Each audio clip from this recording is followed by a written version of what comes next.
Welcome back to the Mina Show featuring Lenny, the only NFL podcast. One of the hosts absolutely loves Drew Petzing. He's got pets in his name. I don't know if Cardinals fans feel the same way right now. That's Lenny. I'm Mina Kimes, and I am so thrilled to be joined ahead of Week 8. We're there. We made it. Now it's like the halfway. It's all messed up because then he's got whatever. Anyways, the point is we're about halfway through, and I'm so delighted to be joined by my friend Dan Pizzuta. Dan, welcome back to the show. Yeah, thanks for having me. Yeah, it's week 8 already. Whether it's halfway or not, like just knowing it's week 8 is crazy. For those who don't know, Dan has an excellent Substack now. Can you tell folks just about where they can find your work before we preview this week's slate of games? Yeah, it is snapsandstats.ghost.io. Okay. There used to be hyphens in there until I said it out loud, and then I like a couple of times on other podcasts and then changed the URL. So you can find it there, find it or my socials. It's linked everywhere. So it's probably easier to do it that way. I use Substack as like a metonym or whatever for a newsletter. It's a newsletter. It's great. He's doing great work. He's putting out good breakdowns. Everybody should check it out. He covers the whole league like we do here because, as always, it is Thursday. We will be previewing every game this week. And there's been some late-breaking injury news that have made some of the games. I was really dreading talking about Bears-Ravens if Lamar Jackson didn't play. But we just got word he is at practice. Ravens fans, rejoice. It's not over. It might be over if they lose. We'll talk about that game at length. We're going to talk about some games in greater detail than others. We're going to pick every game. We're going to start with Thursday Night Football. Speaking of injury news, still no J.J. McCarthy this week. We are getting Carson Wentz versus Justin Herbert. It feels like, I don't want to say a must-win game for both teams, but like kind of does this one. I feel like whichever fan base loses or whichever team loses this one, it's going to feel, it's not over, but it's going to feel like, without your contenders. So as always, guest takes the away team. I take the home team. Dan, I'm on the Chargers here. This game is in LA. And knowing that Carson Wentz is the quarterback for Minnesota, I'm going to make this kind of a Wentz-specific thing for LA, which is make him hold on to the football. Carson Wentz, it's funny, like watching in Minnesota, he's not been incompetent. Like you can see the arm talent there, right, as ever, and the athleticism in some moments, and there's like playmaking. I mean, if TJ Hockenson catches that ball, I think we're all marveling at the play that Carson Wentz made for the touchdown that wasn't. However, disastrous things still happen when Carson Wentz holds onto the football. Look this up. So when he throws the ball in under 3 seconds, he's got pretty decent numbers. He's 4th in yards per attempt. He's about average and on-target percentage. He's taken 0 sacks. Obviously, you don't take a lot of sacks in that amount of time. When he has hold on to the football for 3 seconds or longer, so not even extended dropbacks, his yards per attempt plummets to 20th. He is 31st in on-target rate. He gets wildly erratic. QBR drops to 12.9. And perhaps most crucially, when he holds onto the football for more than 3 seconds, he has a 48% pressure to sack rate, which is 30th in the NFL. He's been sacked 14 times, and he's made some disastrous turnover decisions as well. So I guess my question for you is like, how do you see this matchup on that side of the ball? And what do you think LA can do to force Wentz into some indecision? Yeah, I think that's what you said, is make him hold on to the ball, because that's just kind of what we've seen from Carson Wentz at every stop. I think even if some of these quarterbacks that we've seen get better in other stops have gotten a little better in how they manage the pocket. We have seen that in Minnesota a little bit, even with Sam Darnold last year. The Wentz pocket presence is just still the same Wentz pocket presence. So I think, the Chargers have been kind of hit and miss a little bit with some of their defensive looks that they've done up front. Obviously, I think Khalil Mack is supposed to play this week, I think is coming back. So that is going to be a big thing that they've lost. And now obviously you have Odafe Owe there too. So I think they do have some stuff that they can be doing with some of the sims and everything. I think they're more going to be a fully functional defense than they were over the past couple of weeks when they haven't been as good of a defensive unit. But I think when you're able to do that, I think you can just as long as you're getting to Wentz just a couple of times, that's enough where something wrong could happen for the Minnesota offense, and it's probably enough that you could probably take advantage defensively. Um, is your key about the Minnesota offense or the other side of the ball? It's the other side of the ball. Okay, so before we move on to that side of the ball, I do want to ask you, like, what do you make of the whole Wentz, JJ McCarthy ongoing, I don't even know what to call it, quagmire, mystery, enigma? It's an injury that has lasted a lot longer than anyone has expected.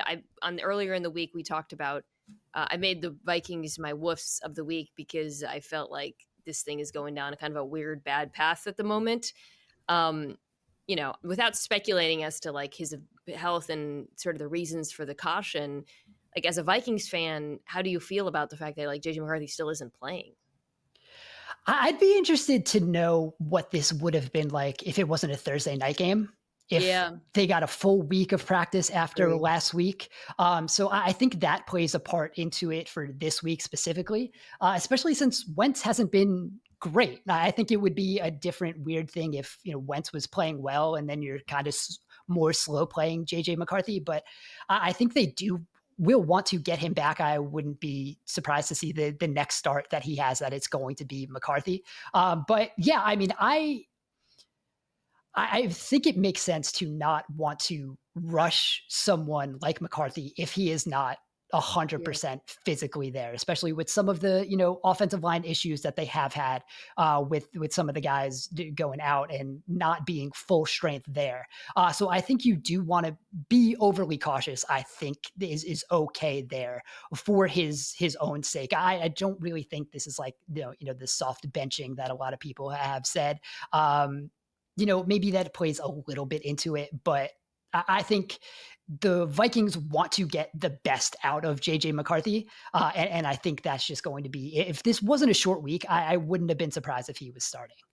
Yeah, I think the short week is really important. And I think your point about sort of his health and how it might be more meaningful for him than maybe other quarterbacks is another thing that's crossed my mind. Like when he did play, you really saw them roll him out a lot. Bootlegs are going to be a big part of the JJ McCarthy offense. His legs have been pretty important, right? And certainly was in the win against Chicago. So I actually think it makes sense because his athleticism has to be a part of his game at this point in his career.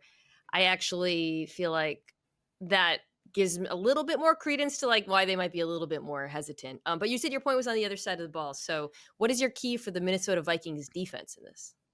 Yeah, if they're going to the blitz and try to pressure a lot, and I started doing this before Joe Alt said he was planning on playing, but I think it even goes there with Yeah. him in the lineup. If Minnesota is going to try to create this pressure, are you going to get home with it? Because right now they're blitzing the highest rate of dropbacks in the league per FTN. They're eighth in pressure rate overall, but they're only 24th in pressure rate when blitzing. So there have been a lot of offenses, and we kind of saw that with Philadelphia last week, where they know the blitz is going to come and they're a little bit ready for it, and the secondary hasn't been able to hold up as well as Minnesota has wanted. So if Minnesota is going to blitz and not pressure, is Justin Herbert going to be able to handle that too? Because over the past 3 weeks, Herbert is 27th in DVOA against the blitz. It's been pressured 48.3% of blitzes over the past 3 weeks. And those are the 3 full games without Alt in the lineup. And that's the ninth highest pressure rate on blitzes. So I think there's a give and take here. And I think if Minnesota can get home, I think that's going to be very hard for the Chargers to be able to get around, because they still just haven't been able to figure out exactly how to win against that pressure and have enough guys open. In receiving. So I think it's just going to be one of those things. If Minnesota can get home, I think it's going to be a lot of trouble. If they're not getting home, I do think there's enough of this Justin Herbert can hopefully make something happen to see, kind of like he was earlier in the season. I'm really interested in seeing what Joe Alt looks like coming back from the injury, because it feels like he's kind of the, I would say, potential catalyst to like turn this season around. Not that, they've won some games, but after the hot start, obviously the pressure has just been untenable. And it feels like he's coming back like just in time to keep this thing going. I also want to see if they can run behind him, which was something they were very good at, or not very good at, but like, that's their preference, is to run behind him clearly when he's in the lineup. The Minnesota run defense actually held up really well against Philadelphia, which I think speaks to how fundamentally, I don't want to say broken, but the problems that the Eagles have right now in their run game. Yeah. But, Vidal's run the ball pretty well in Marion Hampton's absence, and Joe Alt returning could be like a true catalyst for the run game taking off. I'm going with LA in this one. Alt's return swung me. When I saw he was out last week, I was like, nah. Yeah. And I think the Colts are awesome. But I feel like Jesse Minter against Carson Wentz is a matchup I like for the Chargers, even if the defense has had a little bit of a downturn. Yeah, I'm there too. For pretty much the exact same reasons. All right. Dolphins Falcons is just me. Falcons. Nothing's changed. This might be a trade showcase game for the pass rushers, something to monitor with Miami, right? I do think one of those pass rushers could definitely be on the move. But my key is going to be on the other side of the ball. I wrote Atlanta. Can you pressure Tua without blitzing? So funny thing about Tua, not funny, but when he's pressured this year, guess what he's averaging in yards per attempt when he's under pressure? It's probably under 4. 2.6 yards per attempt when pressured, which is the worst in the NFL. But he's actually against the blitz been pretty good this year, second in first down rate. So it's, if he knows pressure is coming, if he can anticipate it and get to his answers and he throws the ball so quickly, he's able to mitigate that to some degree. But if you're able to pressure him, whether through the blitz or through the standard rush, is when things kind of fall apart for him. So Atlanta, very blitz-happy defense near the top of the NFL. They're very good at getting pressure when they blitz. When they only send forward, they're like average-ish. I think Ulbrich and Raheem Morris have been able to get to some non-blitzes in creative ways. They'll still bring they have these amazing blitzing linebackers. They'll bring them and drop other guys. I think that if you're going to send pressure in this game, simulated pressure is probably the way to go, or replacement pressure. I don't think you want to just send the full house at Tua as a baseline, maybe in certain key moments when he's not expecting it. But yeah, pressure has just been absolutely crippling for him this year. So I think there's an opportunity here for the Atlanta Falcons defense to bounce back. Yeah, and that's kind of what has been. We've seen it deteriorate faster for Miami than it has in years past. And even when this offense was going well, when that pressure broke through, because of, again, just how this offense is set up, it's supposed to be quick hitting. So when there is pressure, usually something has gone wrong faster than in most other offenses. And that's just happening at a higher rate this year than it has even in other years. So it's something where the pass protection is breaking down. Tua is getting pressured faster, and there just aren't any answers in this offense because you're able to sit on everything that we know Miami wants to do in the passing game, like the swing passes to Achane, which were the kind of the change up like in emergency situations. It's just that those aren't working too. Just everything is condensed in this offense now, and the way they're trying to hit just it doesn't work anymore. And they just, the way they're structured, both personnel wise and in schematically, they just don't have any answers for when defenses now know what they want to do and are creating pressure at a quicker and a higher rate than they have over the past, couple years, even when we always knew pressure was going to be an issue for this team. Bijan versus this run defense, not a great matchup for Miami. No one is a great matchup, but still have my issues with the Falcons offense, but they're very matchup dependent. And yeah, this is a matchup where I like them. So I'm taking Atlanta on this one. I imagine you are too. Yeah. All right. So as we mentioned, Bears Ravens, way more interesting now that Lamar Jackson is actually playing or practicing. I'm sure he'll play if he's practicing. It's Wednesday right now. You can go first though. What is your key for the Chicago Bears in this game? So I want to see if Caleb Williams can kind of speed up his process in an efficient way. So where I'm coming from this is he's been really good against the blitz this year, especially after week 1. He's fifth in DVOA against the blitz. And it's partly because he's kind of just processing and getting the ball out quicker. But overall on plays under 2.5 seconds, he's worse than he is on plays on 2.5 seconds or longer. So there's a weird just kind of just kind of it just doesn't completely connect in that way. So I want to see if some of the things he does when you're watching him against the blitz, just when he knows where the answer is, he's prepared for it. I want to see if that is going to be something he can continue to take kind of in structure outside on other plays. And if they can do that, I think this Bears offense is going to be very well structured in a way that there are those answers that he can find, and not him trying to hold on to the ball and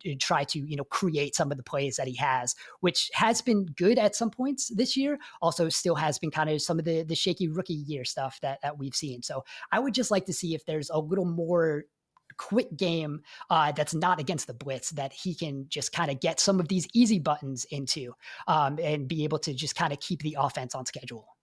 There should be opportunities against this Ravens defense. Actually wanted to double check. I'm going to check now. I believe Roquan Smith is going to play in this game as well. Last I checked, that the Ravens have been a mashed unit, but they've been like slowly. Yeah, Roquan is back. Okay, so Roquan's playing too. So they're getting a little bit healthier. The Ravens' run defense has been not as disastrous maybe as it looked earlier in the season and against Detroit, but that's another thing I'd be concerned about from Baltimore's perspective, is just how well Chicago's running the ball, Yeah. which feels real, right? They've gone against, I think the Commanders' run defense is like really, really bad, and that was kind of telling. But the Saints' run defense has not been terrible, and they continue to run the ball at will. And when you watch them, the whole run game, from the blocking to the scheme to DeAndre Swift, who's like running, I think, better than he has ever these last two games. Yes. It is, it looks like offense the way Ben Johnson wants it to look, right, for the first time. And I think that's going to be huge for Baltimore with Roquan back. Like, can you be a little bit more sound against the run? Because to your point about Caleb, like, I think he's made good throws, but he has been a little bit up and down in terms of accuracy. And I think that run game really settles things for Chicago. You've seen that. I'll go to the other side of the ball. Just to focus on Lamar Jackson being back. There's a number of things, obviously. I think it's kind of to think back to week 2, 3, or I guess the Lions game when they did get hurt. It felt like defenses were doing a really good job of spying Lamar, forcing him to hold on to the football. And the Ravens just didn't have answers either on the ground or in like the quick passing game.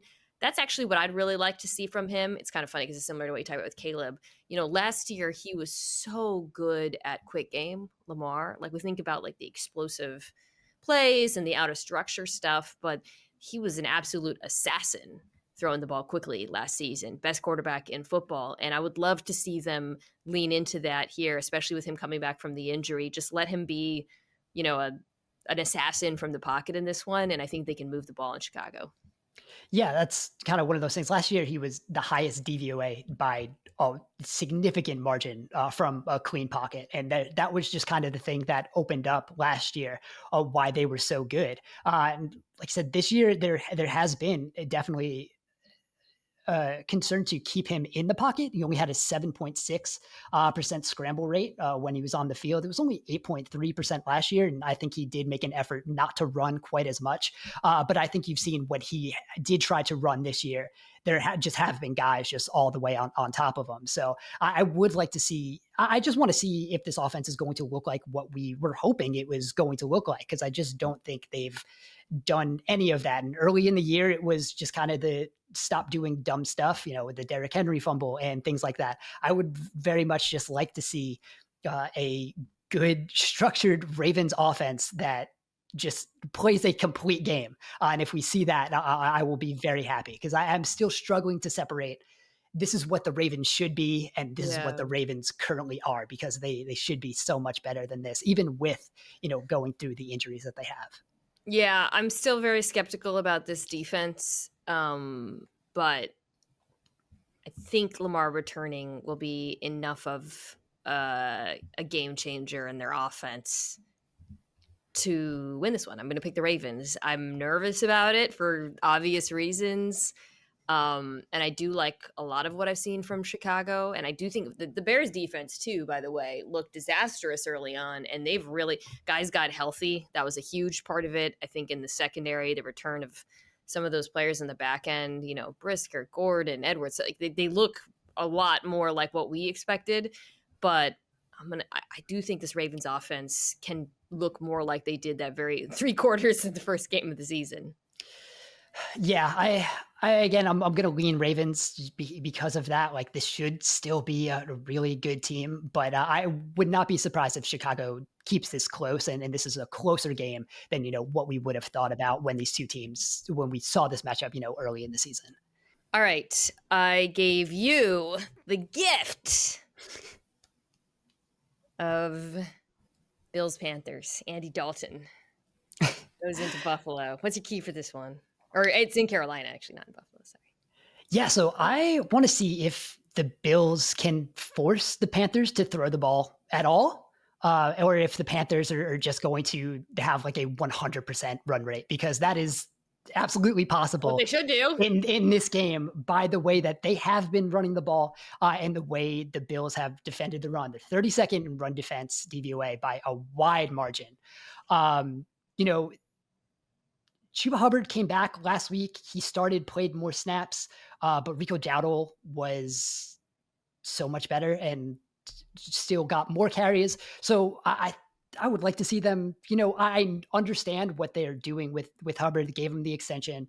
I want to get him back in the groove, and having the 2 backs that can split carries it could be a good thing. But I think I would like to see a little more Dowdle. To per FTN, Buffalo ranks 31st in yards allowed before contact per rush and 32nd in yards allowed after contact per rush. They're one of 2 teams in the bottom 5 of both. Along with the Giants, who are 28th and 29th. And when you just kind of look at what their like back 7 is doing, sometimes the angles are so poor that like they're not even charted as missed tackles, because they're not even close to being a missed tackle. It's just they don't even have a chance. So I think Carolina can just really slow down this game and keep it on the ground, because the Bills haven't done anything so far this season to show that they can stop the run. Feels like the Bills need to turn over Dalton in this one on defense. I mean, that's kind of the issue, right? This defense has always been like very turnover dependent, but we're really seeing the cracks in terms of just like the fundamentals that you're talking about, right? Especially in the back end. A team that, going back to trades, I do think needs to really consider trading for a safety potentially. I do think Carolina can run in this one. I mean, the Carolina is like a truly good running team right now. And you mentioned Dowdle. I mean, we'll see how they split carries, but to my eye, as you said, I think he looks like the better back right now for this game. And and if you're running the ball well, and Andy Dalton is constantly and manageable down in distance, and they're play actioning off of it, I don't really think there's going to be that much of a decline in this offense. Not that I think Bryce has played pretty well, but I would be nervous if I'm Bills fan about like the trap game aspect of that. Fortunately for them, though, on the other side of the ball, I do think they can move on Carolina. One of the funny things, I've talked about this a little bit, has been like the Panthers' run defense has actually improved greatly. And what we saw with New England is against this Buffalo team, if you can defend the run and you have corners who can really hold up and man, you can kind of cause them some problems. I think Carolina sort of has those things on paper, but I do think there's players that Josh Allen can attack in the secondary. I think he doesn't have to push the ball downfield very much in this one. I think he can sort of pick them apart underneath, and I'm going to take Buffalo. But I'm a little nervous. There's a little bit of trappiness to this because of the run thing. Yeah. I think it's definitely one of those things where it probably is going to be closer because of that. I think they can just slow it down. I am still going to take Buffalo. Carolina's 32nd in DVOA against tight ends, even if Dalton Kincaid is limited. You still have Dawson Knox, and I think there are some areas where, especially in the middle of the field, Buffalo can go. But I just don't think this is going to be one of those like dominant blowouts that we would have expected from the Bills earlier. All right, Jets Bengals is me. Woof. So the Jets are saying Tyrod Taylor is going to start, but he has his own injuries, it seems like. Because I am committed to my craft, I went back and I watched all the Tyrod Taylor snaps from last week. And he went 10 for 22 for 126 yards and 2 interceptions and took 3 sacks. So I think what was kind of, if you're nervous, if you're a Jets fan, is like there was a lot of similarities to what Justin Fields looks like, which is to say holding on to the ball too long. He was very aggressive throwing downfield, which is how the interceptions happened. He actually hit on a couple deep balls, though. So I think you're going to see it's going to be a little bit more, not that there was any, I was going to say it's more boom or bust. The Jets offense was all bust with Fields last few weeks, but there might be some potential booms. So 2 things. And the other thing he had in common with Justin Fields is that he was like ignoring, like he didn't, well, there's a lot actually. Sorry. So, I am interested. This Bengals defense is not good. They just got destroyed on the ground by Jalen Warren. The Steelers' run game just got really heavy. They put out 6 offensive linemen, multiple tight ends, and they just ran the ball down their throats. Curious to see if the Jets can do that. Find a way to get Garrett Wilson involved, please. He's playing, right? You had a concerned look on your face when I said his name. I'm not sure. Is right, he going to be healthy for this game? I think he is. Garrett Wilson. Every time you look him up, it's like a sad post. Yeah. Garrett Wilson Still trade rumors. They're not going to trade him. All right. Well, as of 2 days ago, he was in concussion protocol. Or no, that was Sauce Gardner. Pardon me. All right. Well, in any case, the Jets' run game kind of like went missing after the first, like it looked pretty good early in the year. I feel like there's a get right opportunity for them against this Bengals defense. And maybe you get a couple Tyrod bombs off of that. I don't know. I'm reaching here, but yeah. So the Bengals defense, 42% of drives against them have reached the red zone. That's 30th in the league. But only 19% of Jets drives had reached the red zone, which is 31st. So it's the stoppable force versus the movable object here. So I was in the car yesterday, and my phone didn't immediately connect to Bluetooth, and New York Talk Radio was on, and they're pining for the mistake they made of letting Aaron Rodgers go. So that is where we are in Jets, at least the small sample that I got of WFAN talking about the Jets. So yeah, that's where we are right now. So just on that alone, I think I'm going to take Cincinnati in this game. Yeah, I think with Joe Burrow, what you saw from Joe Burrow is what they're calling Joe Flacco. You saw in that game against the Steelers that if you throw predictable coverages at him, he can dice you apart with those receivers. I will say the other thing about the Jets is like as the offense has just completely collapsed, the defense has actually kind of turned things around and played pretty decently well over the last few weeks or so. But I think, you just can't put one-on-ones on Jamar Chase. You can't give Flacco easy access throws.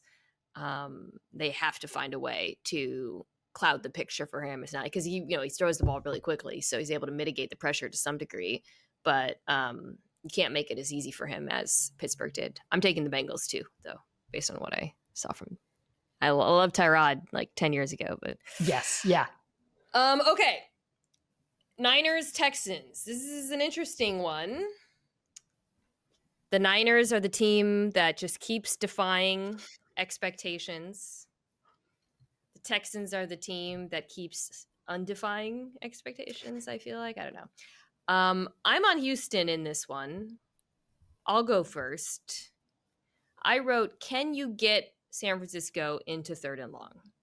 So what we saw last week from the Niners was a rejuvenated run game. Christian McCaffrey, he hasn't been able to run. He's been really good as a pass catcher all year, but he hasn't run the ball well. And the Niners have the second lowest average distance to go on 3rd down in football. So even with McCaffrey not running the ball well, they've largely stayed out of 3rd and longs. Some of it's been like little short passes to McCaffrey has been a huge part of their offense this season. So Houston is a very, very good defense. By the way, they haven't played San Francisco in the Christian McCaffrey area because I wanted to look and see how they defended him. I was interested in seeing like which they haven't played him. They are better against the pass than the run. They're second in DVOA against the pass, 18th against the run, which kind of surprised me, Dan, because I was like, oh, I don't feel like they've been bad against the run. But I kind of think that's regardless of whether it's Mac Jones or Brock Purdy. I love Houston in the pass game against this team, but can they even get to those situations is my question. So I think they're going to have to stop Christian McCaffrey on early downs. Yeah, I mean, my key was how much Christian McCaffrey is too much, because I think we're going to find that line in this game. 48.5% of San Francisco's rushing attempts and targets in week 7 were McCaffrey. He's at a league high 41.6 for the season. Like you said, 7 runs of 10 or more yards against the Falcons. And it wasn't him. It was him a little bit doing a lot where he was following his blocking really well. But I think this was the best blocking performance that we saw from San Francisco. Yes, the offensive line played run really blocking for the season. So I think you just kind of look at Trent Williams just still out there, just leading the way, pulling off the line. He's can probably do that till he's like 90 at some point. But I think that is one of the things that I think you can just get the Texans with how aggressive they are in that front 4 too. And that I think that's why they're a little bit worse against the run than you would expect, because it's just kind of some of those successful runs that they can get because that defensive line just kind of wants to fire off the ball. So I think, that is going to be the key for San Francisco. If they can continue to just kind of get those small gains, keep the successes going on the ground and lean on McCaffrey, which I think they can in this game. That it's a great point about the aggression of the defensive line. Talked about this a little bit earlier in the week, but against the Falcons, who also have a very aggressive front, they just killed them with gap runs, power over and over in that game. And to your point, Williams, I thought McKivitz was also the whole offensive line. I was kind of like, wow, they blocked so well in that. And I think for San Francisco, the same formula kind of applies, even though the Texans aren't a blitz-happy defense. You just got to stay out of 3rd and long against this team. Did you have a different angle for San Francisco, or are you on the offense? No, that was my just overuse of Christian McCaffrey. Yeah. What do you think about? So the Niners defense against Atlanta, managed to put together a really impressive performance given all the injuries. You have these young players, Bethune, Lucas making plays. However, I mentioned this after the game, or maybe I think earlier on NFL Live. It was kind of I felt like the predictability of the Falcons offense really played into San Francisco's hands, which is to say the fact that they don't throw over the middle of the field or use play action, which are things that Tampa had a lot of success against them without Fred Warner. Those are things Houston wants to do. And when it's been clicking, you have seen the inbreakers and the play action game, against Baltimore a couple weeks ago. Do you think that they're going to be able to take advantage of San Francisco's potential weaknesses in the middle of the field? Or do you think the issues with the Houston's offensive line will prevent that from being a factor? Yeah, I mean, if they can, I'm completely giving up on Houston this season and having any optimism about the offense. It is interesting because San Francisco 31st in pressure rate overall and have just lost Bryce Huff, who was the only one getting pressure. So it was you could maybe continue to get that, but it's just so tough for the injuries. They use enough sims and stunts with Robert Saleh, who's been I think he's been just kind of scheming his ass off for most of the season to good and bad sometimes. But I think, they have the second highest stunt rate it's Cody Alexander match quarters. And I think you can still get to the Houston offensive line in that way because they are still trying to figure out how to communicate along the line. And I think that's where you have continued to see some of the trouble there. So especially, I think Nico Collins and Christian Kirk both not practicing. So I don't know. I think there is just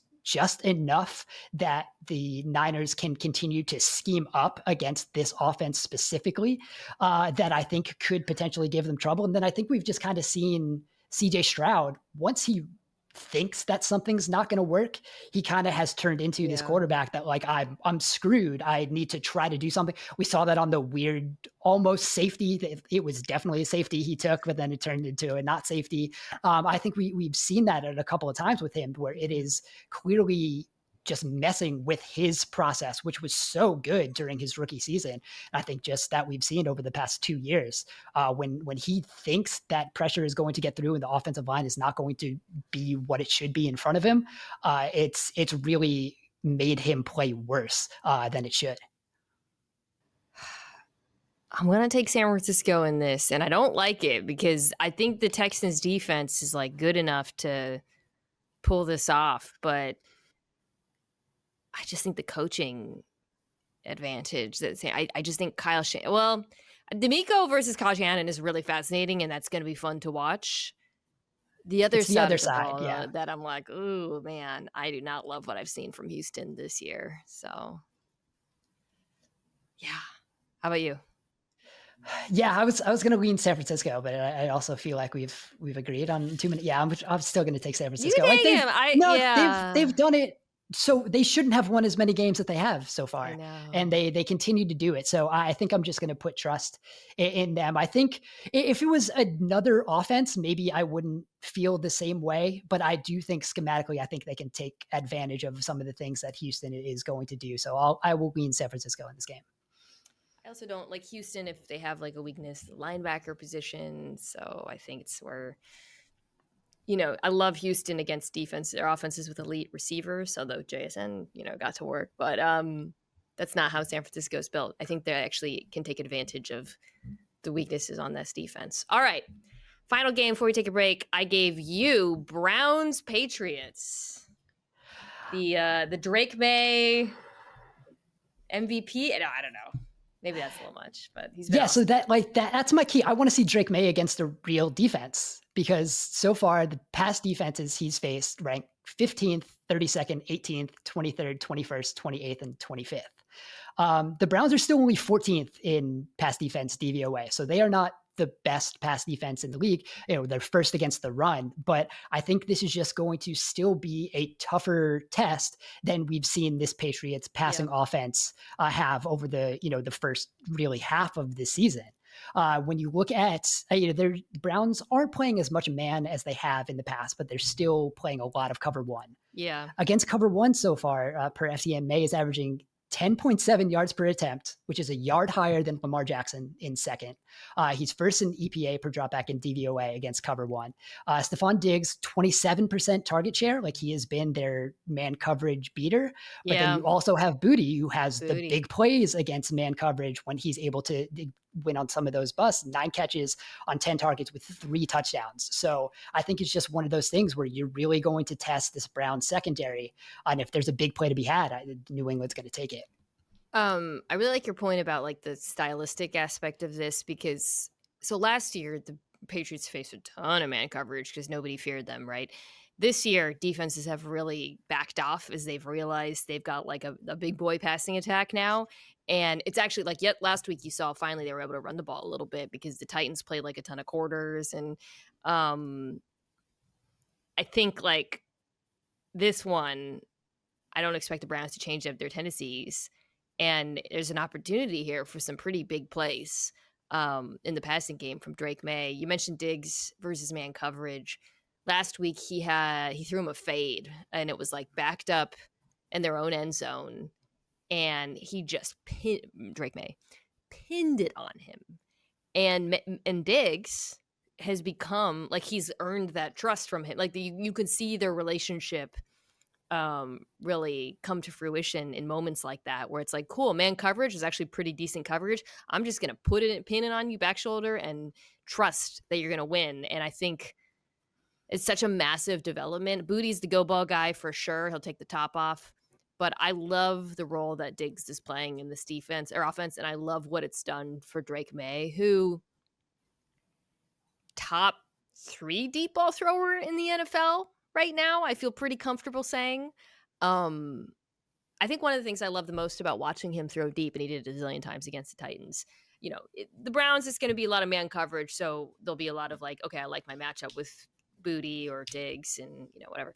But a lot of his throws deep, and this is really what jumped out to me when I got to the Titans film, are like he has such a good understanding of zone coverage.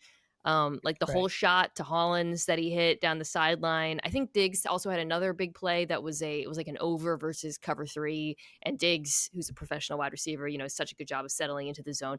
But when I watch May, I just feel like, he knows, he is seeing the field really well. It's not just like so often with young quarterbacks, when they're bombing it, it's just go balls down the sideline. And that's not the case with him. Like he is throwing all over the field, different coverages, really good understanding of what he's seeing.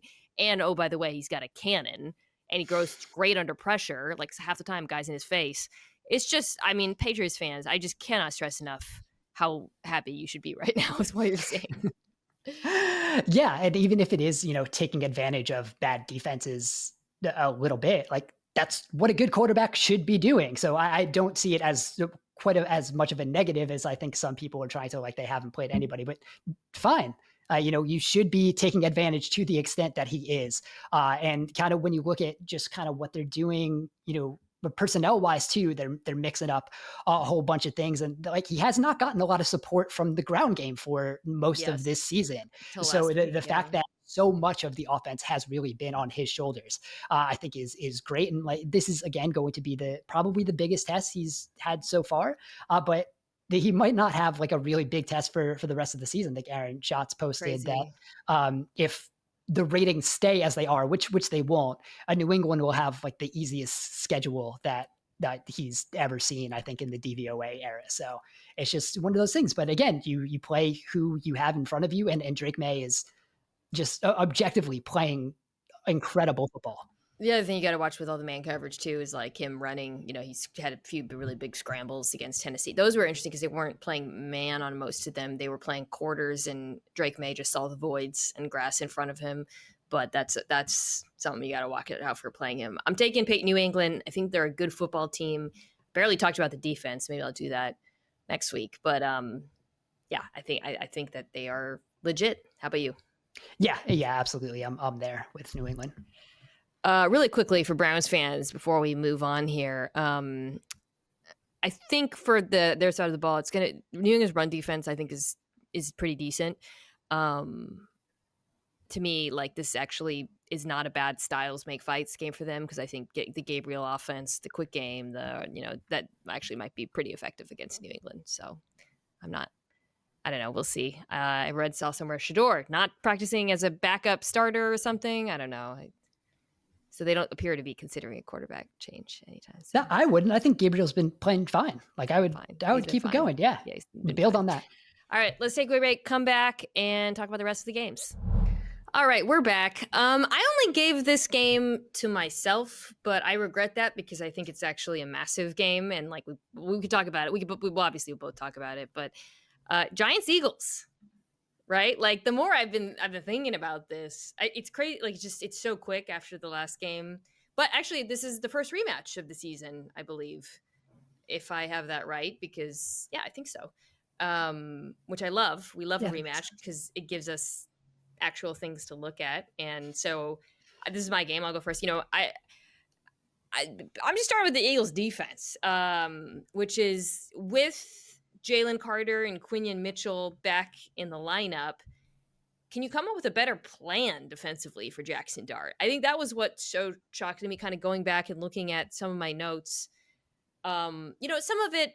So this was the big Jackson Dart breakout Thursday night game, and he was excellent in it.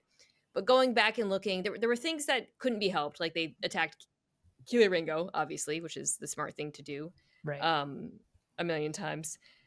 But there were also like, okay, so they blitzed him a ton and he killed it. They blitzed him 46% of the time, and he went 9 for 13 for 99 yards and a touchdown.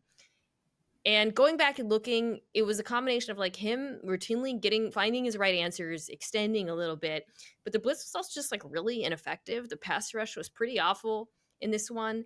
The run defense was atrocious. Cam Scatterboo rushed for 98 yards and a 53% success rate. And then they seem to have no plan for Dart as a scrambler, 13 carries for 58 yards. So it was, again, they were hamstrung, down their two most important players on defense, obviously. But Dan, like going back and like reading some of my notes, I just have like big question marks next to all the dart scrambles. Like some of these plays, it just felt like Philly went into that super unprepared. And I'm interested in seeing what Vic Fangio does this time around with those two players actually playing.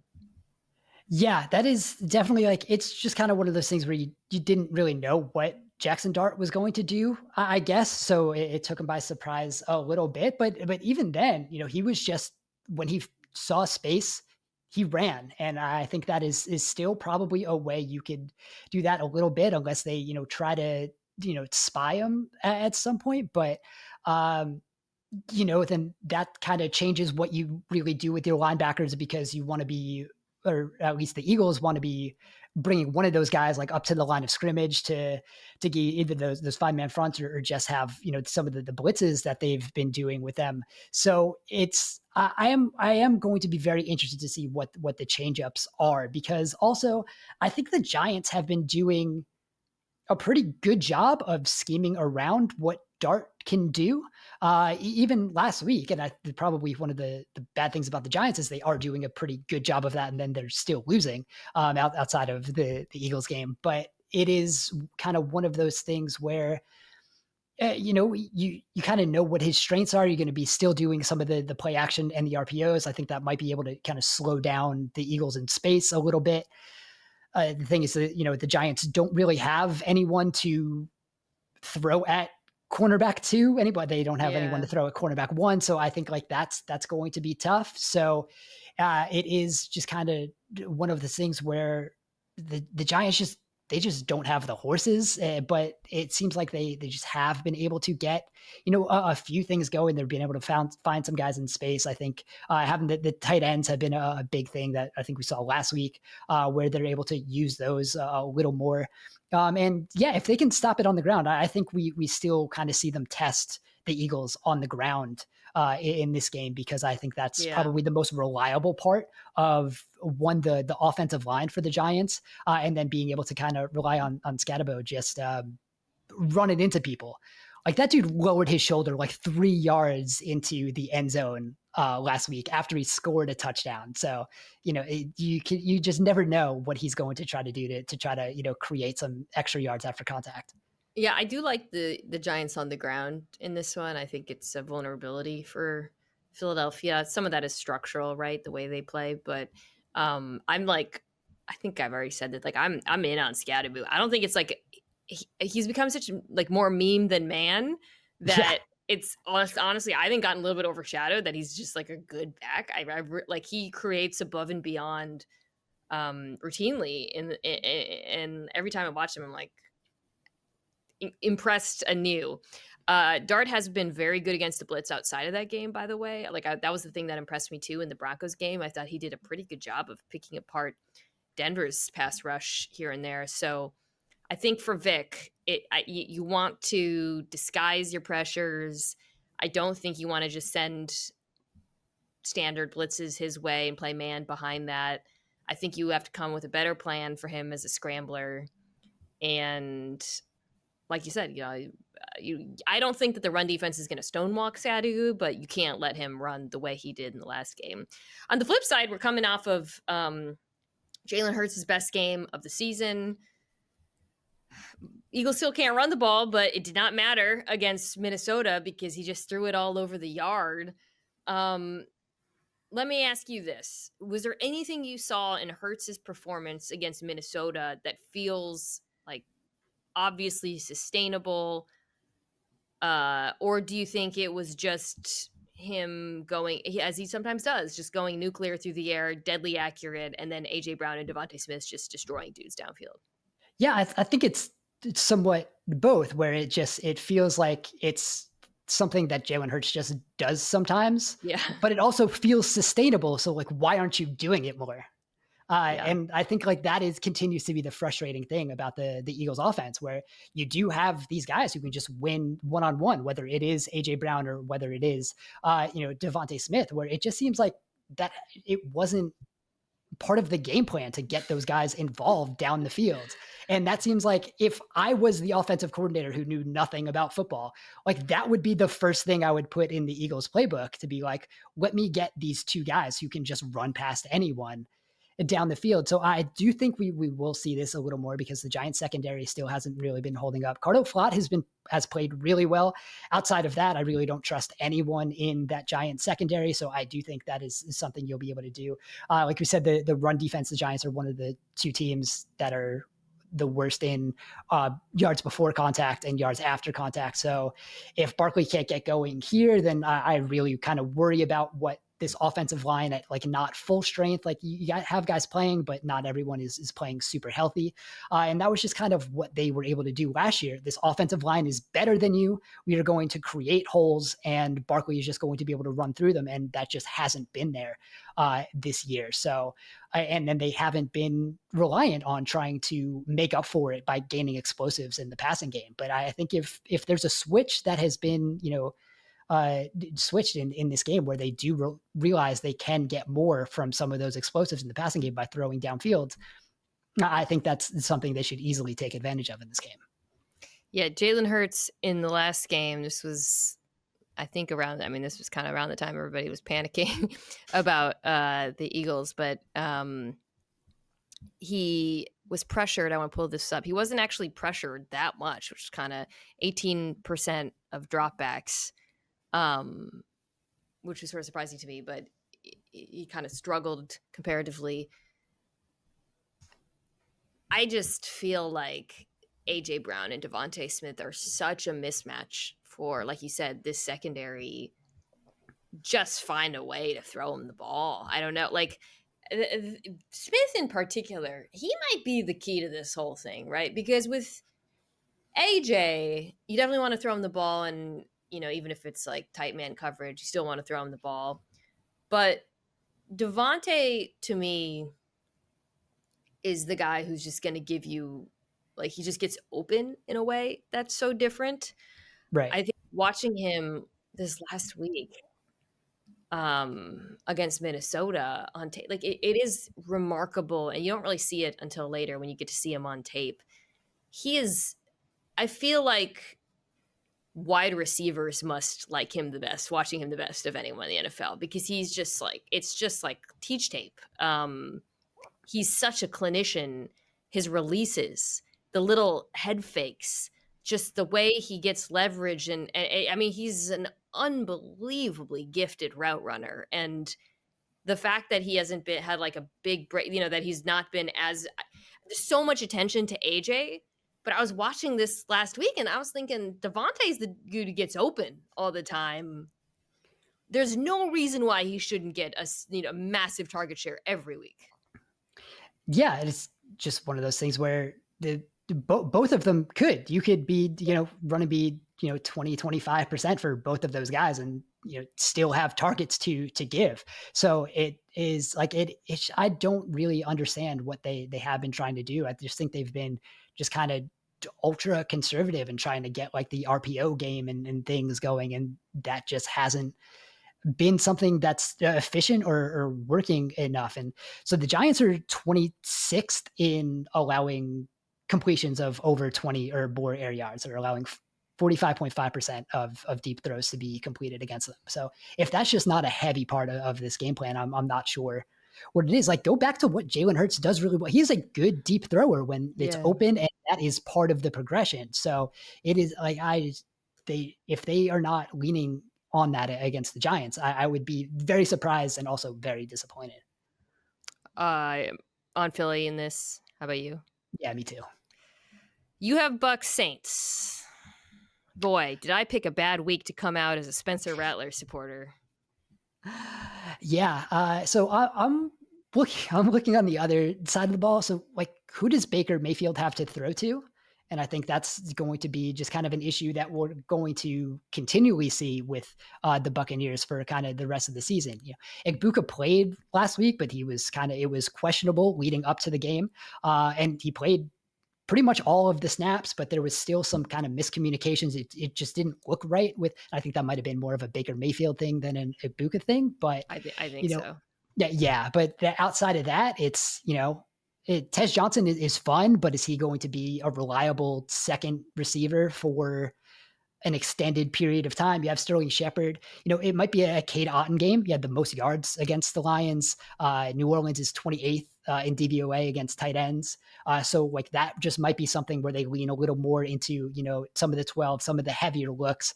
Maybe that helps the run game too. That hasn't completely gotten going so far yet. So I just kind of want to know what the pass catchers look like and if that's something they can efficiently plan around because what it was supposed to look like in week 1 is not what it looks like midway through the season. Yeah, the Baker in that one, we didn't really get into it too much when we were talking about the Lions defense, but I did feel like they rattled him so much early on that his accuracy, he was kind of affected the entire game, right? And he was like throwing high and they were like batted passes. And that's what you've been able to get So, away from with Baker yeah. because that was a thing that was old Baker Mayfield. So I think we saw a little bit of that return. So I am also curious if that, is something that continues too. It's the Bucks kind of, we think about them in like a post Mike Evans, but they've been in a post Mike Evans. They haven't had Mike Evans, and the offense has looked really good. And I don't think it's been like a smoke and mirrors offense either. Like I think Ibuka has just been like legitimately great. I do think Josh Grizzard is good. Grizzard, and I like their play action passing attack. They're not really good at running the ball. That's been an issue this year, even when Bucky Irving was healthy. I think some of that has to do with the offensive line injuries. That's something I would like to see them stabilize a little bit because I think, even Ibuka back, even if Godwin comes back, if I really want to think of this team as like a playoff team that can go to toe-to-toe with likes of the Lions and whatnot in the NFC, they got to be better running the football than they have thus far. That said, in this one, I don't think the Saints' pass defense is very good. So I think this could be a big Ibuka bounce-back game. And then on the other side of the ball, no Hassan Reddick, I believe, this week. But, man, Rattler it's just the bad decisions that came back, too. Because he made some, like, really impressive throws this last week, but you saw the return of like the doing too much, which he hasn't been, and that was a bummer. So I would say for the Saints, if he can just like play clean football again, they've got a chance in this one. I'm still going to take Tampa. Yeah, absolutely. Don't test Jamel Dean like coming off as a cover 2 corner. He's like that's apparently the most dangerous play in football right now. So yeah. he's playing super fun. Yeah, I'm on Tampa Bay too. All right. Cowboys Broncos. I took this one. The Cowboys offense versus the Broncos defense is maybe my most anticipated matchup of week 8. This is like box office. I cannot wait to watch this. Dallas's offense has been unbelievable this year, and they did it without CeeDee Lamb, and then CeeDee Lamb came back in. So something that I find, and when CeeDee Lamb was back in the lineup, it looked exactly like against, again, a very bad Commanders defense, but it looked like we expected, which is Javonte Williams got a bunch of light boxes, right? And he just obliterated them. And, it was a bounce back game for him.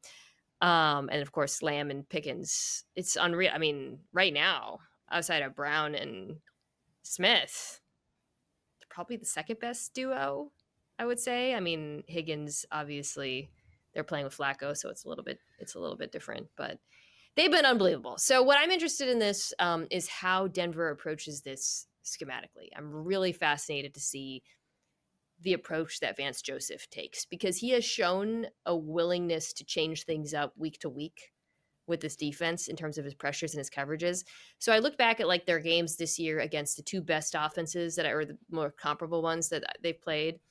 Versus Indianapolis, they played a ton of man coverage. They blitzed Daniel Jones. They gave Jonathan Taylor light boxes, and they got punished for it. Against Philadelphia, where they were much more successful, they played way more zone. They blitzed way less, and they had a better time. So Dak this year has killed everything. He's been good against both man, zone, blitz. Any way you slice it, Dak Prescott has been a top 3 quarterback. I do think, however, you probably get more zone in this one just because of the receivers. I just do not think you could play a high amount of man coverage against this Dallas passing attack. Yeah, and especially the way it's set up, where you would probably have to have somebody in the slot against CeeDee Lamb, which Yeah. is not kind of the strength of what you're doing for Denver in man.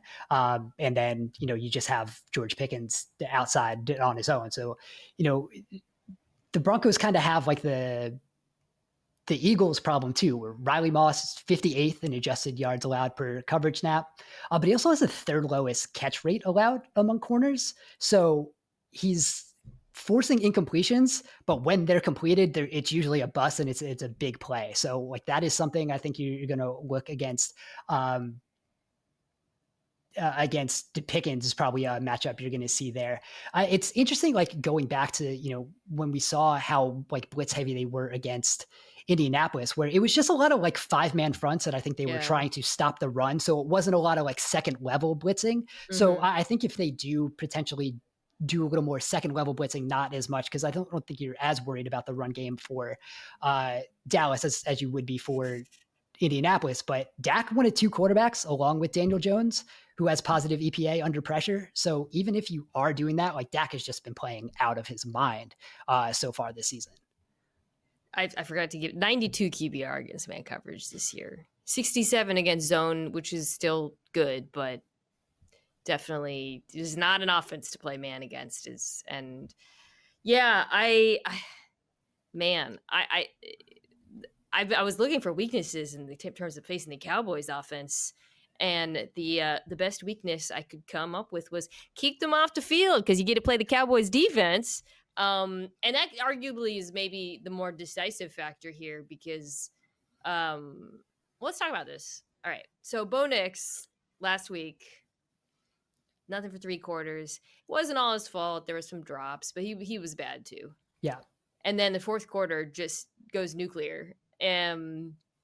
So we were talking about it on NFL Live, and I've seen this. Like, what is it? What is it about him playing from behind? Like, what are they doing? How do we tap into this?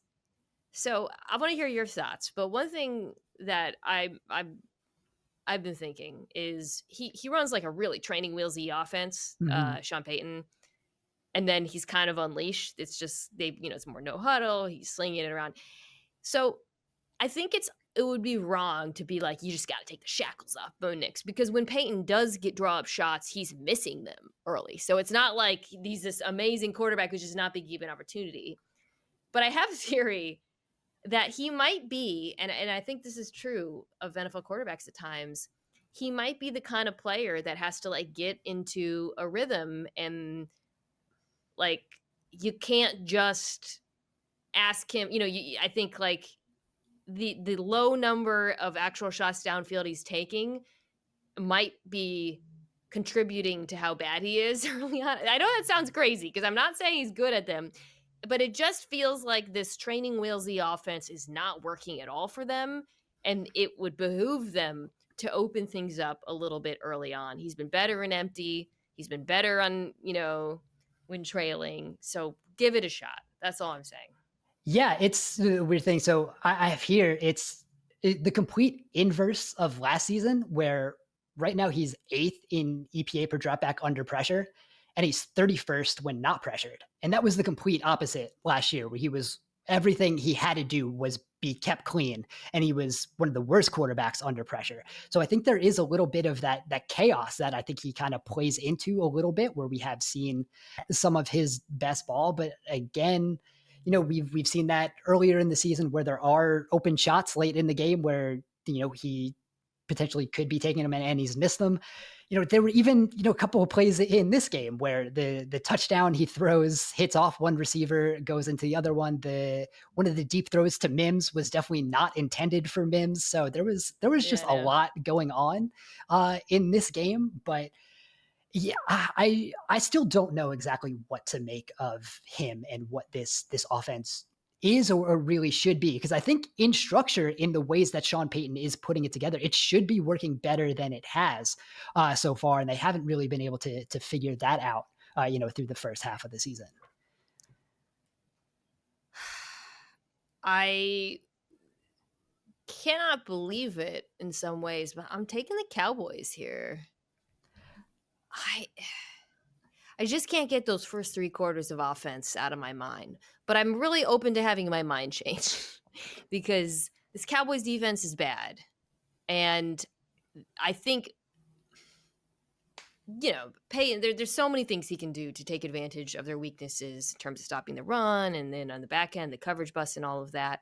I just want to see it early in the game. I want to see this passing attack come alive. Whereas with Dallas, I just think that's a top 5 offense right now in the NFL. Yeah, I think it's one of those things where it's a great offense is going against a great defense, and I think I have the confidence in the offense to still be able to put things together and be efficient enough to move the ball. Where on the other side, it's a high variance offense against a bad defense, and I don't necessarily know if I trust the variance to work out in Denver's way. So yeah, I'm gonna go Dallas also. Are we all the same? I think we have been so far. No. Yeah, it's not great. All right. Titans Colts is just you.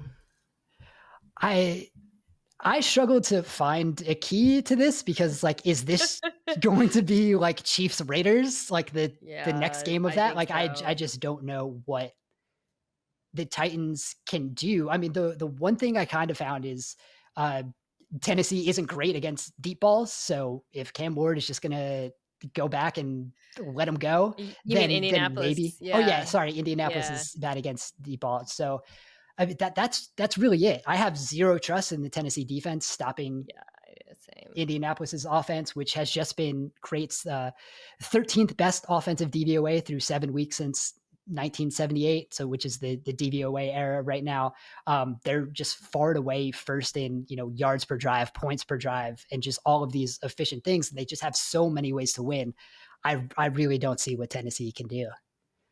Yeah, it's such a mismatch, both sides of the ball. I mean, with the Colts defense, there are vulnerabilities, and I think there are things that well-constructed, talented rosters can go after. Unfortunately, the Titans are not that. I think for Cam Moore, the key, they're just, Lou Anarumo is throwing so much crazy stuff at the wall every week, and it feels like a tricky matchup for a rookie quarterback when the Titans, the problem with they don't have anything they're good at. There's nothing. Yeah. It's not like, well, they can run the ball. They can, even the Browns, you're like, yeah, you can run the ball kind of. They got nothing. So I don't know even what the baseline is for them at this point. They're going to be an interesting team to watch, by the way, ahead of the trade deadline, right? I saw somewhere that everyone but Ward and Jeff Simmons might be available. I don't know if there's anyone I want for. Right. That's part of Tennessee's problem is they don't really have good players on the field right now. So I don't know how much of that is going to be. He'd already released Tyler Lockett, and Lockett wasn't playing super well either. And I think that's kind of what I want to watch for Tennessee, just kind of going forward. Is just you might as well just give these young guys more run, especially like Chimere Dike, who had a nice deep reception last week. Just kind of see if that works. That's kind of all you really have at this point. Just see if you can kind of develop one of these guys, because nothing else is really working out for you. I'm looking at the roster right now. Sebastian Joseph, damn, a lot of teams need defensive tackle depth. Their defensive tackles. Forgot they traded Brownlee too, which was bizarre. Creary, I guess. Yeah. Indianapolis, we're going to talk about you a ton, obviously. The offense is awesome. There's not much to... I was watching them this past week, and there's so many things I think you can talk about in terms of, you talked about why they're putting up these historic numbers. But the thing that jumps out to me is just how unbelievably good they are at selling play action right now. When you watch the play action passing attack from the perspective of the defense, from the end zone view, I'm like, damn, I don't blame y'all for getting fooled, because they sell it so well. Steichen sequences it so well. The way they use motion, it's the types of runs that they do. It's really, really tricky. And then before you know it, Tyler Warren is behind you, and it's a 29-yard completion, and he was wide open. It's just It's a Yeah, or nightmare. it's Alec Pierce or it's Michael Pittman. Like they just have so many ways to win, and it's just like it's so well structured and put together. I do want to mention a play that I posted after this past week. I was ended up being I think a long play to Alec Pierce. They're in empty, and the Chargers try to run a stunt, and Jonathan Taylor is out like in the slot, and he just blows up the stunt by running into I think it's Owe, and Owe takes out another defender. So just when you have your running back taking out stunts from empty, it's just like everything is working in that offense. Daniel Jones, again, first in pressure rate or first in EPA per play when pressured, which is just the complete opposite of everything we know about Daniel Jones. He has not taken a sack on third down yet, which is absolutely insane. He has a 0% sack rate on third down. They must have like the top, like it's got to be top 5 in distance to go on third. They must almost never be in third and long. Yeah, it's wild. So just kind of they're throwing everything we thought we knew about the players that they had, especially at quarterback, out the window, and it's working really well. That's Dan Jones has taken a single sack on third down. What? I can't. It's so crazy because like Daniel Jones always had arm talent. He always had athleticism, but he had zero pressure feel. Zero. Earlier in his Like career. negative. I think zero might be even giving him a little bit more than he deserved with the Giants. But it's just a great case study for how like the infrastructure can make you a better quarterback because one, it's probably because they're not in many third and longs. I'm guessing it's like near the bottom. I know the Niners and the Rams are probably up there too. Two, they often probably run on third because they're probably in third short.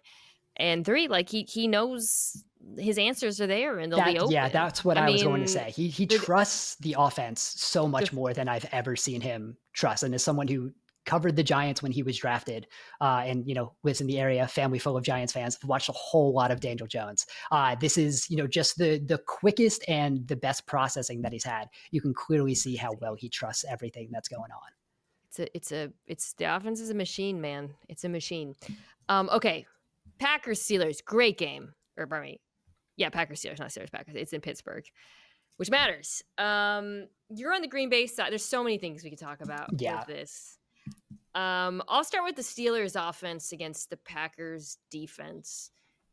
Because styles make fights, and I actually think this matchup, there's some benefits for Pittsburgh. The Green Bay Packers defense, when they face quick game, which is the Steelers offense, 25th in EPA per play. Dak Prescott, you remember the 40-point tie completely took away defanged the pass rush and to some degree Micah Parsons by just throwing the ball super quick.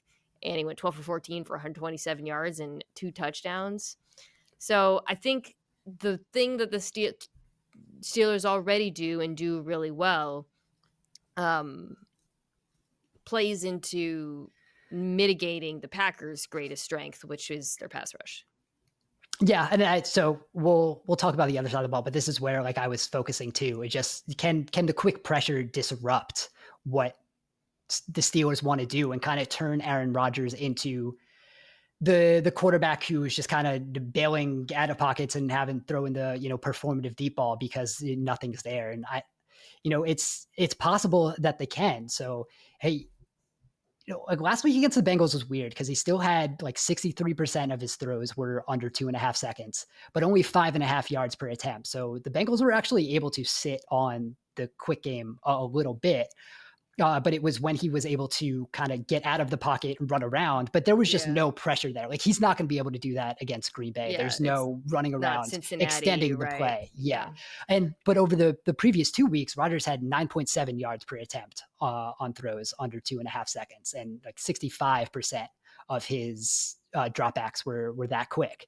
And it was just, slants and goes. So if Green Bay can mitigate that a little bit and get Parsons going there, I think that's going to be the key to how effective this is going to be. Some of it is Parsons having like a get off quicker than lightning, but the other thing I think Green Bay needs to do is challenge them at the line of scrimmage. So the Steelers' worst game on offense was against the Seattle Seahawks defense, who are amazing, but looking back at that game, the Seahawks had a 30% press rate, which is very high. Packers don't press.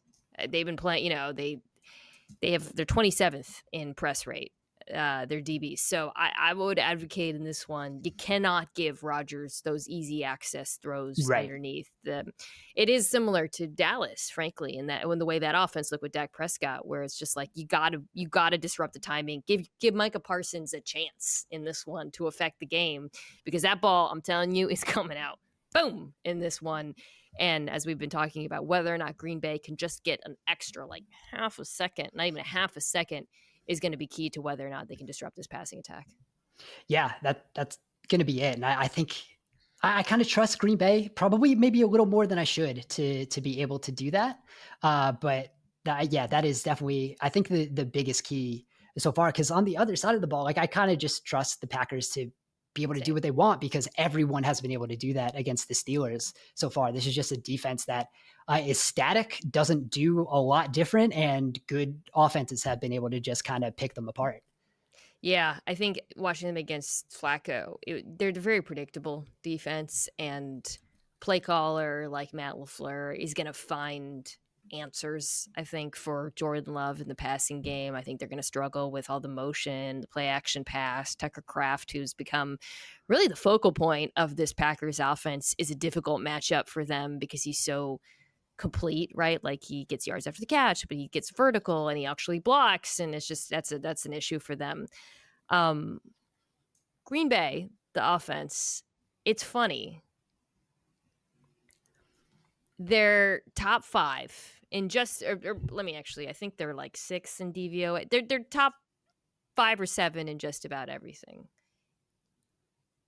Do you feel like something's missing? Like, could they be? I went on this little rant last week about how like the Packers made me so angry because they should be better than they are. Yes. Offensively, like when you watch them, there's a lot of injuries, and I think that factors into this on offense, not defense. What do you think is like the missing piece to make this like a truly elite? Because they're very good. This is not like no one's panicking about Green Bay. They are, like you say that, but it kind of feels like people are at least not treating this like a good offense, which like 3rd in yards per drive, 4th in points per drive, 3rd fewest turnovers per drive, which I think is something that people don't expect from Green Bay. Like we've seen a lot of very prominent people still believe that they are turning the ball over at a very high rate. A part of that is Jordan Love is 2nd in EPA per dropback when not pressured. He's 30th when pressured. So there is a little bit of variance there, and more so than we've seen, I think, from him in the past couple of years. I found a crazy stat about the pressure thing, because that was the first thing that came out. I was like, whoa, his numbers drop off big time when he's pressured this year. So this actually kind of blew my mind. NGS has a great stat. That's the percentage of downfield targets that are open, meaning 3 yards or more. So over 10 yards, right? Jordan Love, when he's pressured, is throwing to open receivers 1.9% of the time, which is the worst of any quarterback in football. To put that in comparison, Jared Goff throws to open receivers when he's pressured 21% of the time. 1.9% is unsustainable. And that tells you it's not a Jordan Love thing, right? And whether or not it's I think it's a mixture of things. Some of it is the Packers offense is pretty schemed up generally, but the absence of players, Reed, Watson, who's coming back, I think that's a big part of why those numbers have been falling off. And I think we could see that improve as guys get healthier and as the offensive line has gotten healthier too. Yeah, I think that's going to be a pretty big part of it, where you have Jaden Reed, who could have been kind of just that underneath outlet guy, but also, we've talked about this before. Jaden Reed at one point was the most vertical slot receiver in the league. And I think that's still an element that they haven't been able to completely replicate, even though Matthew Golden has been playing really well. Even, Christian Watson, even if he's just kind of the sacrificial downfield guy, that still just kind of opens up more than they have. Space. And they haven't really been able to do that in a way that opens up for other players. So even just once he gets back on the field, and again, we're talking about a top 5 offense here by efficiency that is going to get these players back. So I think it is something where we shouldn't worry too much, even though it's not quite as maybe dominant as we might have thought it could be. It's just not consistently putting up those yards. It kind of feels like it's in big chunks Yeah. sometimes, it makes it feel worse than it is. Well, something I like about Kraft becoming the focal point too is that it becomes a little bit less chunk driven, a little bit less boom or bust with him, but and what he's become in this offense. But yeah, I think people forget that Christian Watson's was a pretty big good receiver. There's a reason why they gave him that contract. So I do think his downfield speed and separation, even if he's not even producing that much, like you said, it creates some air for this defense. So our offense, pardon me. So I'm optimistic. I'm a little nervous about taking Green Bay in this, though. I'm not gonna lie. I am gonna take Green Bay, but it's in Pittsburgh.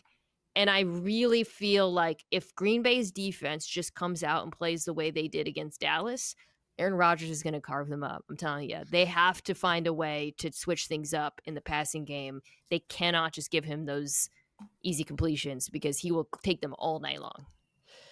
Yeah, but we're gonna stick with taking the same games all the way because I'm on Green Bay too. You're not taking the Commanders against the Chiefs now. Okay.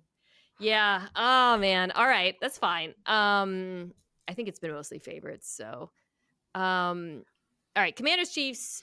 Jane Daniels' status is up in the air. It's being reported that he is probably not going to play, is the last I saw. But so that sucks.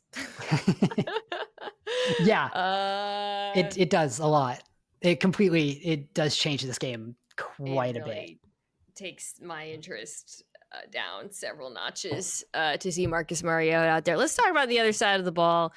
I'm on Kansas City. That's the side that I'm focusing on.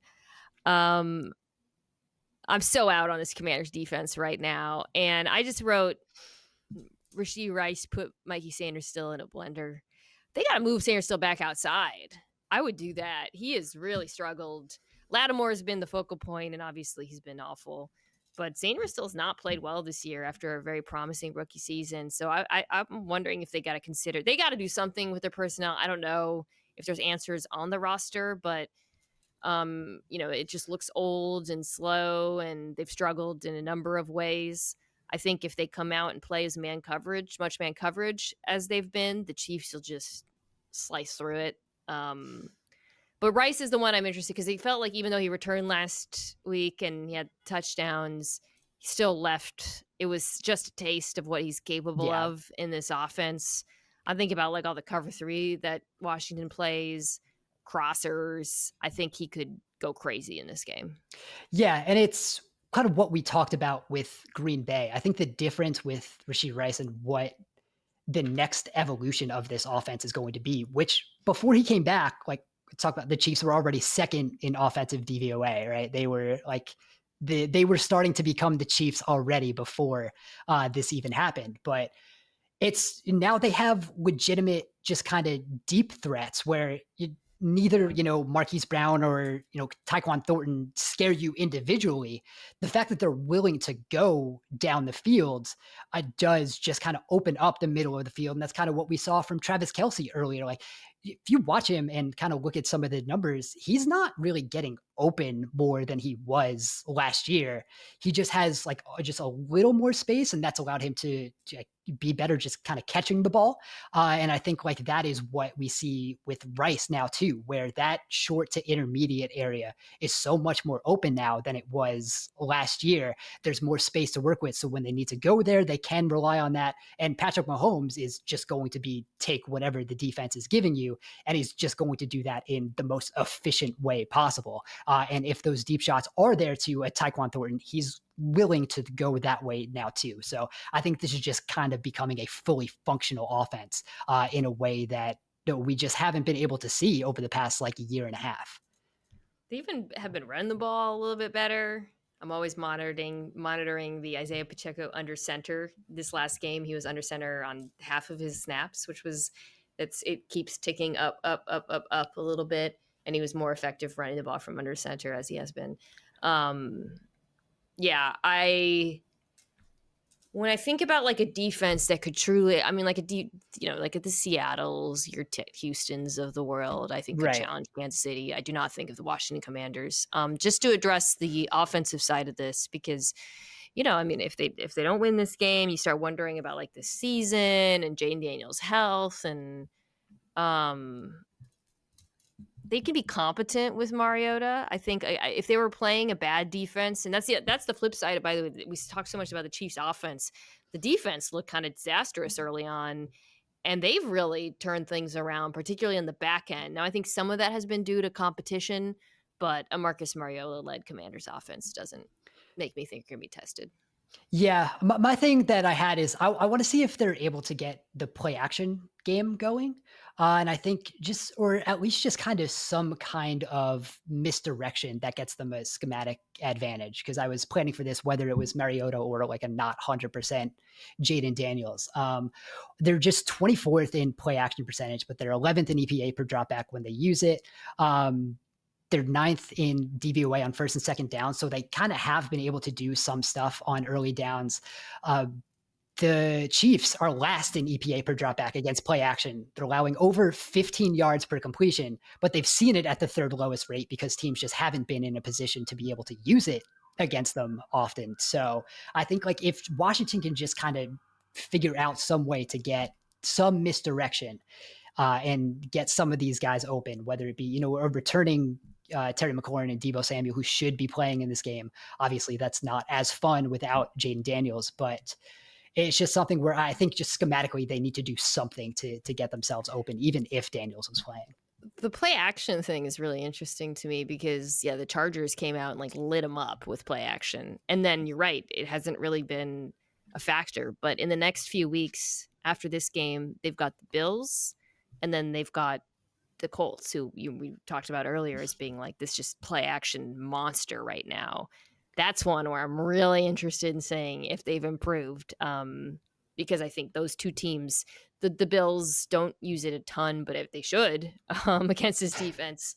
And that's one where I'm like, okay, let me see if some of the concerns I had about the Chiefs defense from early in the year are like a little bit, if I should be letting them go. Well, I'm not going to find out this week, but I think I will in the next 3 weeks as they play those two teams. Sorry, Commanders fans, this sucks. Jane Daniels, I mean, it's just not fun without him, and the defense is already. What would you say before we wrap here is if let's say he was able to come back?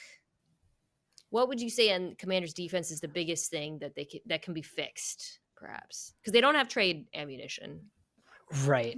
Because they've already used it on the ton of guys that they already. So I want to see what they do because they're surprisingly second in pressure rate, just with all the guys that they have, but they lost Dorrance Armstrong. So I am curious to see how they are going to be able to get the. It's tough. I don't know if there is a great fix for the defense. It's just one of those things where schematically, I think they're doing all they can do. Like you're hiding like Bobby Wagner as well as you can too. Like he's a guy who I just kind of had this because they're 31st in DVOA against tight end. So this might be a big Kelsey game. You're so good at getting Bobby Wagner. He has a lot of tackles again, which a lot of people just kind of point to as he's playing well, but he's only still good blitzer. He's really only running forward. And that's what that's what's happening. It's kind of like a late stage Derek Jeter. I have as like he didn't have a lot of errors in his last few games because he didn't have the range to get to balls that could potentially cause errors. And I think like that's kind of where we are with Bobby Wagner right now. So the middle, I think they're scheming that up well enough. On the outside, it's like Lattimore is just tough. I kind of bought into in the offseason when I was putting together the Almanac chapter on Washington, where Lattimore was just like, I did not feel 100% last year.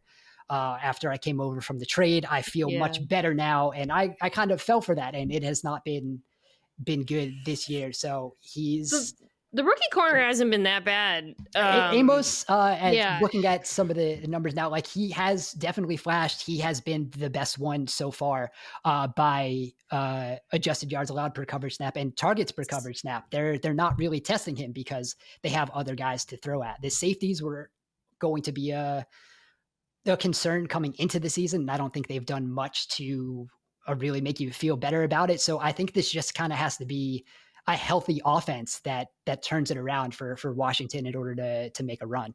I would seriously consider moving Sanders still back outside because I did just seem like he was a lot better playing that position last year. It's weird because I just thought he was such a natural nickel coming into the Yeah. league, but he has really struggled. That's been kind of surprising to me. And then yeah, they got to figure. I think like if there's young players, maybe they want to try a linebacker. Right now, it's just a pretty untenable situation.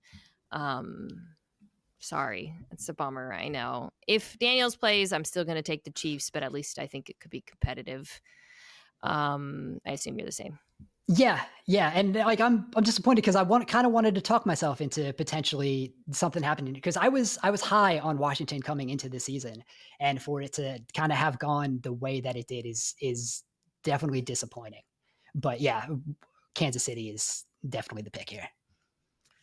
All right, that's it for this week. A lot of agreement. Sorry for those who like us. I'm trying to look back.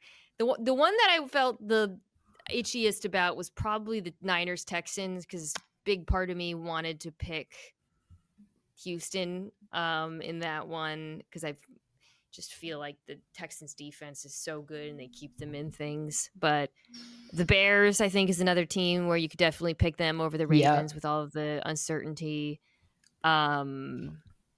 Maybe the Jets finally do it. I don't know. That would be the other one that comes to mind is like, why not roll the dice? But yeah, and then I guess Broncos over Cowboys, I'm sure going to be a popular pick as well. But dang, I got to check my Survivor leagues because I don't know if I have any good options left. Always a good option to have Dan Pizzuta on the show. Can you remind people where they can get your newsletter again? It is excellent. yes, snapsandstats.ghost.io. And you can also just find me on socials at Dan Pizzuta. All the links are going to be there and it's posted there. So that's probably the easiest way to remember it also. You guys can check out this show, of course, on YouTube if you're listening, or in audio form if you're watching on YouTube, prefer it that way. As I've mentioned, I am posting show content now on Instagram at Mina Kimes Show, including Instagram exclusives, namely my dog walk power walks.